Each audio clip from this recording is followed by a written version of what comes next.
வெட்ட வெளியில நிறுத்தி வச்சிருக்கீங்க? ஐயோ பத்த வச்சுட்டாங்களே, பறக்குது. எங்கடா சுத்த விட்டுட்டு இருக்கீங்க?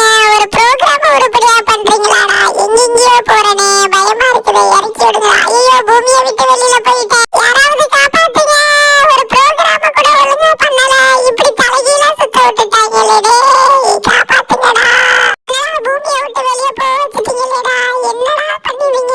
உங்களுக்கு என்னடா பாவம் பண்ணனே? பூமியை விட்டு போயிட்டேனே, என்னடா திரும்ப வளிமண்டலத்துக்கு கொண்டு வந்து செவ்வாய் கிரகத்துக்கே போக வச்சுட்டீங்களா? அப்பாடா, ஒரு வழியா லேண்ட் பண்ணிட்டீங்கடா, சந்தோஷம். என்னடா திரும்பவும் கிளப்பிட்டீங்க? உங்களை நம்பி ராக்கெட்ல ஏறினது ஒரு குத்தமா? ஒரு வழியா கிரகத்தெல்லாம் பார்த்தாச்சுடாப்பா சாமி. செவ்வாய் கிரகத்தை தாண்டி பால்வெளிக்கே போக வச்சுட்டீங்களேடா. என்னடா பால்வெளியில வச்சு சொருவி வச்சிருக்கிறீங்க என்ன? அடுத்த வாட்டி எப்படா உங்களை நம்பின ராக்கெட்ல ஏறுவேன்? அம்மாடி, எங்கடா திரும்பவும் சுத்த வைக்கிறீங்க? முடியலையே, இது என்ன இடம்னு தெரியலையே, கண்ண கரையர்னு இருக்குது, ஒண்ணுமே கண்ணுக்கு தெரியல. அது ஒரே டைரக்ஷனா போனா பரவாயில்ல, எங்கெங்கயோ போகுது, சுத்துது, என்ன செய்யறதுன்னு தெரியல. திடீர்னு நேரா நிக்குது. இப்ப எங்கதான் வந்திருக்கீங்க? ஒருவேளை நம்மள